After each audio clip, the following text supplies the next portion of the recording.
on nous avait parlé de ce mot, Sousegad. 3 syllabes inventées par les Goanais qui voudraient dire tout à la fois. Être tranquille, lâcher prise, se laisser porter. Une sorte d'ode à l'indolence, à la liberté, une farniente à l'indienne. Au premier coup d'œil, ce n'est pas l'Inde que l'on trouve, mais la Californie. Et l'État de Goa n'hésite pas à brouiller les pistes. Depuis l'année dernière, ces sauveteurs en short rouge font l'attraction sur les plages. Ils ne viennent pas de Malibu Beach, mais ils sont pêcheurs et ont été formés pour lutter contre les noyades, un des points noirs de Goa. 25 000 touristes se baignent chaque jour à Goa, le long des 110 km de côte. Les sauveteurs s'entraînent tous les jours, car la mer, rarement démontée, est en fait dangereuse, emportant les imprudents au large. Allez-y, posez-le. Écartez-vous pour le laisser respirer. À moins que ce ne soit pas seulement les courants, les seuls responsables. Vas-y, fais-lui du bouche à bouche.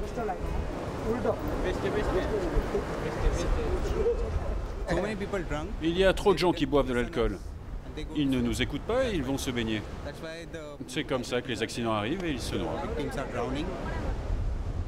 75 morts par noyade l'année dernière, 16 cette année, les maîtres nageurs ont rempli leur mission. À la fin de leur service, la plage se vide. C'est ailleurs que les choses se passent.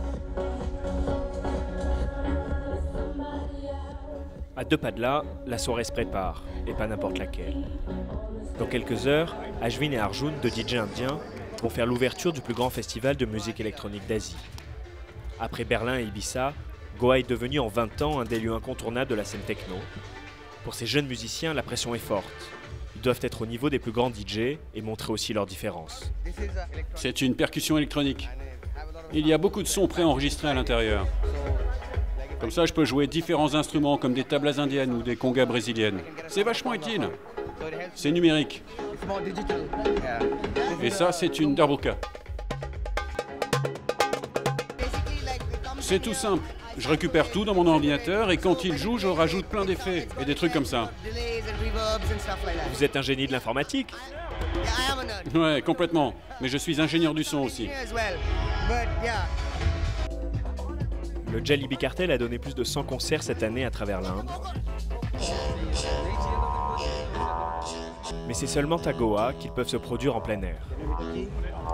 Aucun autre État indien ne permettrait un tel événement. Je n'entends plus la basse. Allez, on change de câble. Vite, vite. Tout le pays vient à Goa pour les vacances. C'est l'Ibiza indienne. L'alcool est moins cher que l'eau. Et quand le soleil va se coucher, ça va être dingue. Ça sera plein à craquer. Ça sera de la folie. Pas trop stressé? Non, mais non, ça va. Mais quand les gens seront là ce soir...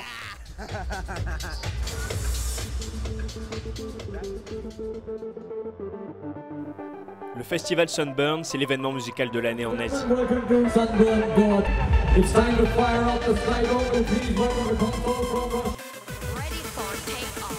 45 DJ venus des 4 coins du monde, 90 000 watts de lumière et une avalanche de décibels.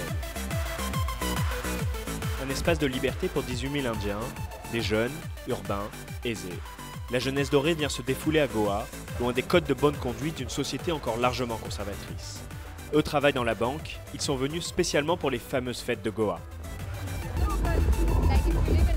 Si tu habites à Bombay, il faut s'habiller, se préparer pour sortir.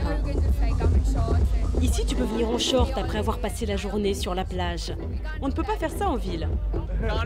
On vient chaque année ici. On ne pouvait plus d'attendre. En plus, cette année, il y a même des DJ hollandais. Ça va être génial. Et vous aimez cette musique occidentale? Oui, on préfère ça à la musique Bollywood. Parce que c'est rythmé, ça donne envie de danser. C'est plein d'énergie.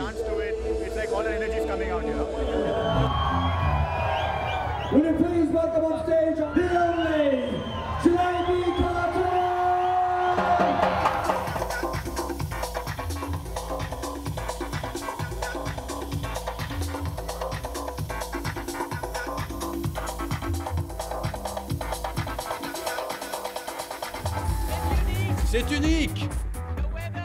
Le soleil, les gens, la musique, l'ouverture d'esprit. Ici, on trouve toute l'élite de la jeunesse. Elle est ici, à Goa. C'est hallucinant. Toute la pression s'en va. Je suis heureux. De la bonne musique. Qu'est-ce que tu veux de plus? De l'autre côté des barrières, ce n'est pas l'élite qui danse, mais des jeunes Goanais, amateurs de techno et privés de billets d'entrée. Vous aimez cette musique? Oui, la musique c'est ma passion, j'adore cette musique. Pourquoi vous n'allez pas à l'intérieur? Je ne peux pas rentrer à l'intérieur. Je n'ai pas assez d'argent pour acheter un ticket. C'est combien? Pardon? C'est combien? C'est un peu plus de 50 €. C'est trop cher pour vous? Oui, c'est ce que je gagne par mois.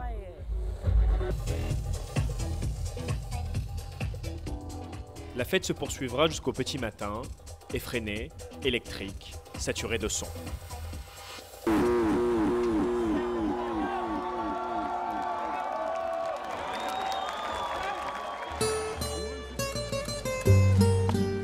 Et si c'était loin des plages que se trouvait le fameux Sousegad, l'art de vivre à la goanaise?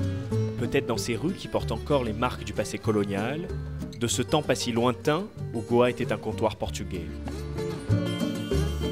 C'est en 1961 seulement que Goa a rejoint l'Union indienne. Les Goanais, portugais, sont devenus indiens du jour au lendemain.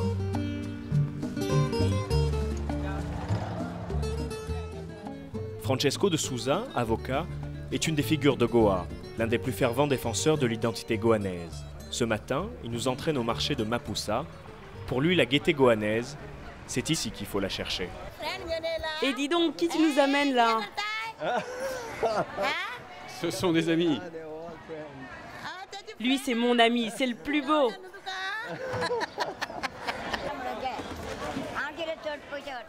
Francesco trouve dans le marché toutes les espèces de la côte de Malabar.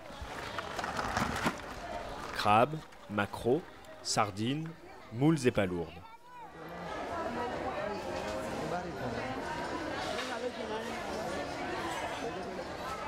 Hé mon fils, viens m'acheter quelque chose.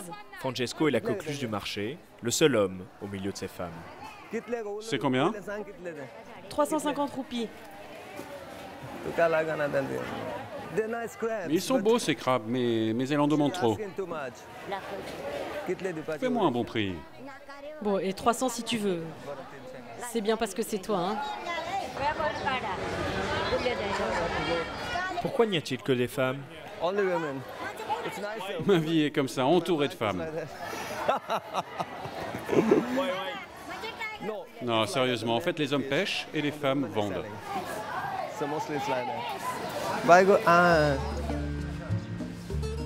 Du poisson et des épices, la base de la cuisine goanaise.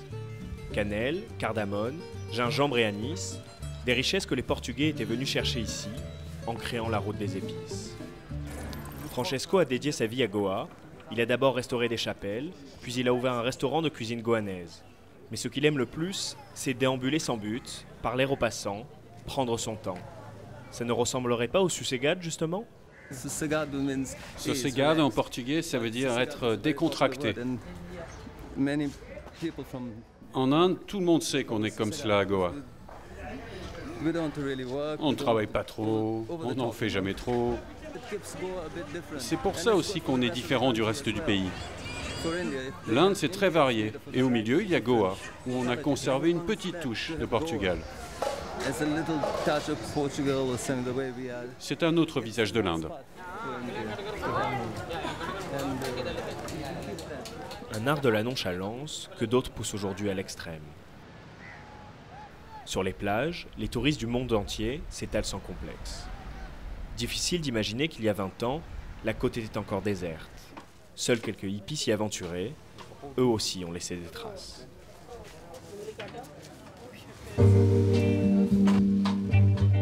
En saison, il y a plus d'1 million de touristes. Ils sont aussi nombreux que la population de tout l'État.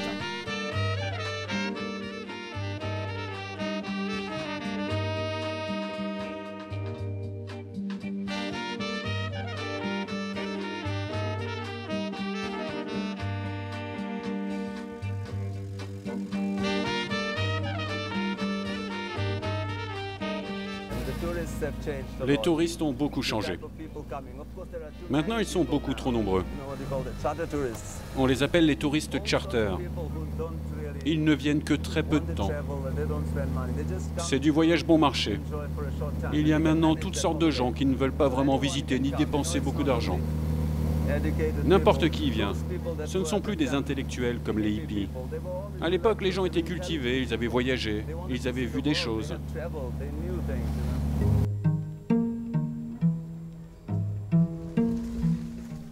Francesco veut nous montrer son refuge. Nous entrons dans un autre temps. Sa maison est habitée par l'esprit du passé.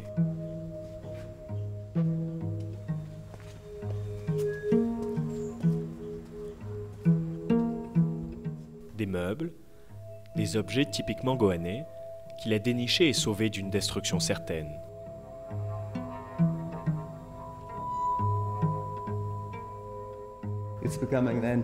C'est comme un musée, et moi aussi je deviens une antiquité en vivant avec ces objets. J'aime le charme à l'ancienne. Je suis né dans une maison comme celle-ci. C'est important pour vous? C'est très important. Sans ça, je ne pourrais pas respirer. Francesco, nostalgique d'une époque qu'il a si peu connue, il avait 8 ans quand les Portugais sont partis. Maman? Regarde qui est là. Mais tu ne m'avais pas prévenu.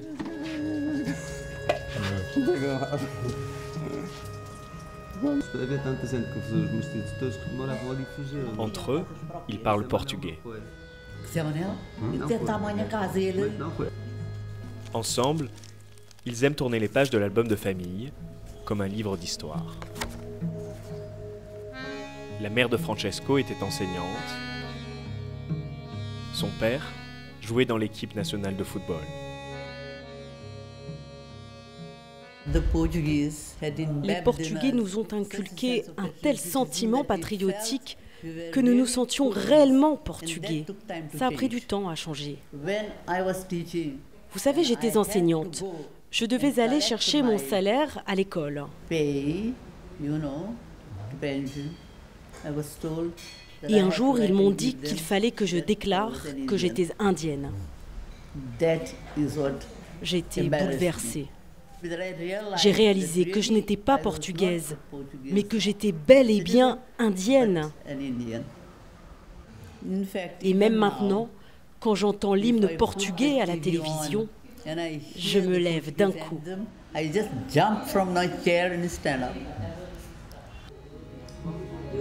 La culture goanaise n'est pourtant pas que des souvenirs, elle est bien vivante.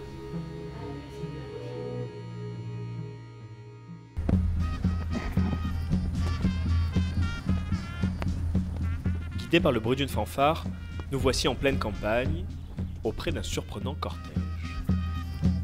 Des villageois en chasuble qui fêtent l'épiphanie.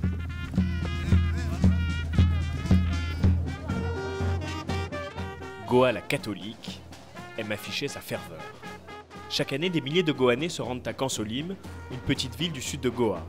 Parés de leurs habits du dimanche, ils n'hésitent pas à se bousculer pour tenter de toucher ces 3 enfants de 10 ans. Poussez-vous, allez. Des gants blancs, une cape de velours tissée de fil d'or, un sceptre incrusté de pierres précieuses, de vrais petits rois qui font la fierté de leur famille.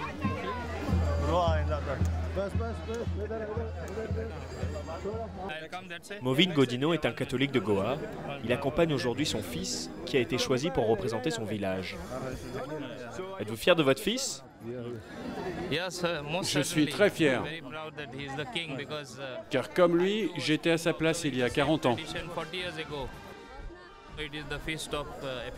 C'est la fête de l'Épiphanie, quand les rois mages ont appris la naissance de Jésus et qu'ils sont venus le voir à cheval.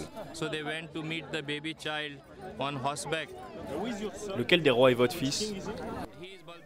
C'est Balthazar, le roi qui a offert de l'or à Jésus.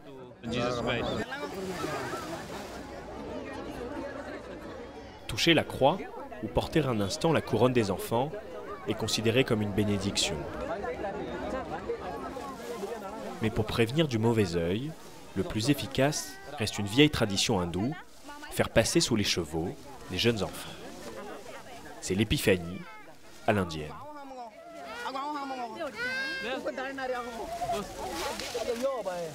Au XVIe siècle, les colons portugais ont imposé le christianisme à Goa. Aujourd'hui, 40% des Goanais sont encore chrétiens et vivent leur foi en harmonie avec les autres religions.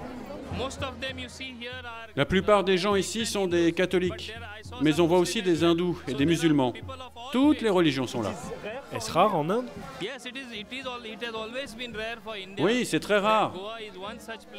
Il n'y a qu'à Goa où les gens vivent en totale harmonie et où ils respectent les croyances de chacun. Total harmony, total commitment with love and respect for each other's religion.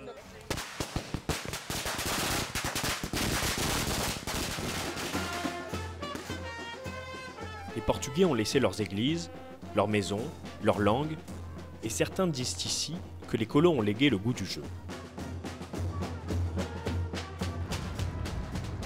Nous avons longtemps cherché où se cachaient les casinos de Goa, jusqu'à ce qu'on nous mène sur les bords de la rivière Mandovi, face à ces étranges navires condamnés au mouillage à perpétuité.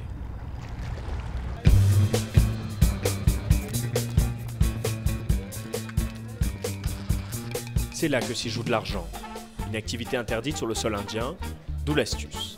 Ces casinos flottants ont la bénédiction des autorités indiennes depuis 10 ans. Goa a maintenant ses tables de blackjack, ses roulettes et machines à sous. C'est cet homme, Narinder Punj, qui a réintroduit les casinos à Goa, profitant d'une classe moyenne montante et de leur engouement pour les jeux d'argent.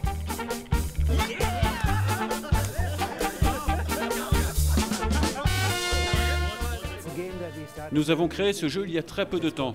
Ça s'appelle Casino War, la guerre du casino. Et c'est vraiment le jeu le plus stupide du casino. C'est le plus simple à jouer. Le but est de battre le croupier. Une carte pour vous, une carte pour le croupier. Et celui qui a la carte la plus forte, il gagne.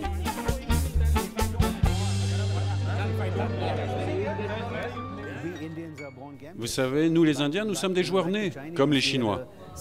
On est le deuxième peuple le plus joueur au monde. On parie sur tout et n'importe quoi. Même dans nos livres sacrés, comme le Mahabharata, les dieux jouent. C'est dans notre sang de jouer de l'argent. De 6h du soir à 9h du matin, ce sont près de 2000 personnes qui montent à bord des 6 casinos de Goa pour tenter leur chance. Ici, pas de joueurs professionnels, les Indiens jouent en famille et se lancent sur le tapis sans vraiment connaître les règles. Il faut que tu mises plus d'argent. C'est mon tour maintenant? Vas-y, mise. Oh, je comprends rien.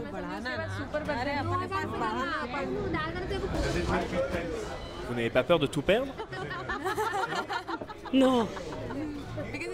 Ce n'est pas mon argent, c'est celui de mon père. C'est lui qui doit être en train de stresser quelque part.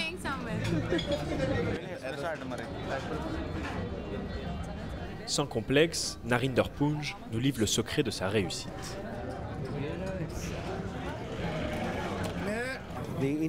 Pour faire plaisir à un joueur indien, c'est très difficile. Il faut bien s'en occuper. Il faut qu'il ait l'impression d'être un dieu. Mais quand vous y arrivez, alors là, vous le plumez. Peu importe, la nouvelle classe indienne a envie de flamber.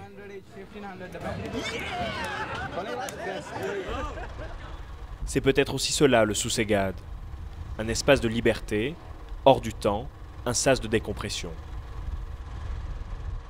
Les hippies l'avaient bien compris, ils venaient ici pour trouver l'amour et la paix, le fameux peace and love. Depuis quelques années, d'autres ont suivi le même chemin. Nous avions entendu parler de leur histoire. Après 3 ans de service militaire, ces jeunes Israéliens larguent les amarres. Ils choisissent souvent l'Inde et Goa en particulier, un havre de paix, loin de ce qu'ils ont vécu. Il reste quelques semaines, quelques mois, pour une vie sans entrave.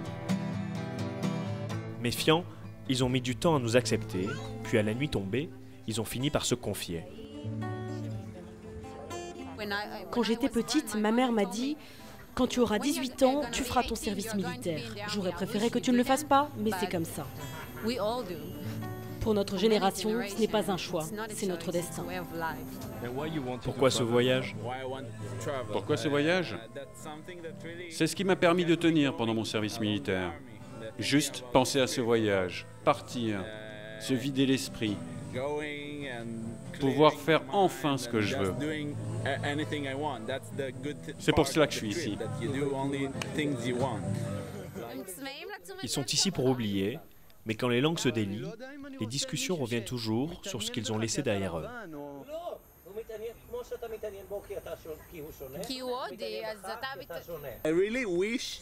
Il ne peut pas y avoir la paix, je le regrette. Je le regrette de tout mon cœur. Je leur donnerai la moitié d'Israël si c'était possible. Tu as perdu ta foi dans la paix. Oui, je l'ai perdu. Je l'ai perdu en combattant en Cisjordanie. Je l'ai perdu en combattant au Liban. Je l'ai perdu en voyant des gens qui ont été élevés dans la haine. Des deux côtés de la frontière, je dis bien des deux côtés. À 20 ans, on nous demande de pointer une arme sur une vieille femme qui te dit de lui tirer dessus. Je suis d'accord. On était des enfants avec des armes. Je l'ai dit toujours.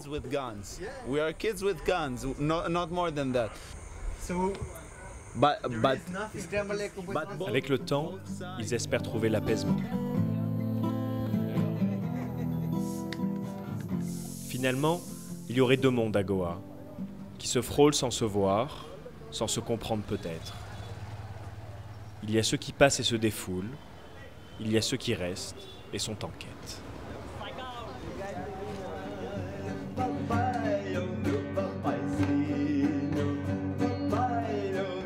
Francesco retrouve ses amis pour chanter des airs de fado et des refrains populaires portugais.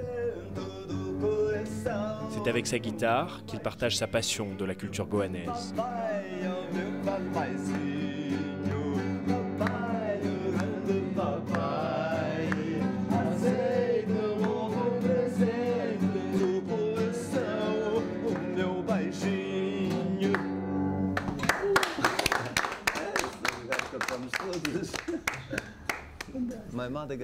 Ma mère s'inquiète. Elle pense que si je vais au Portugal, je ne reviendrai plus, comme certains de mes cousins. Mais ma vie est ici. J'aime cet endroit, bien que ça ait beaucoup changé. Il va falloir que je change, moi aussi. C'est chez moi. Il y a ma vie, mes amis. Comme ceux-là qui ont quitté le Portugal pour finalement revenir ici.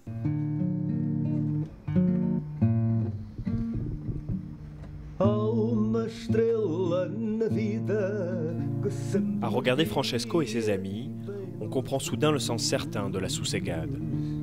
Profiter du temps présent, prendre ce que la vie a à offrir de meilleur à chaque instant, calmement.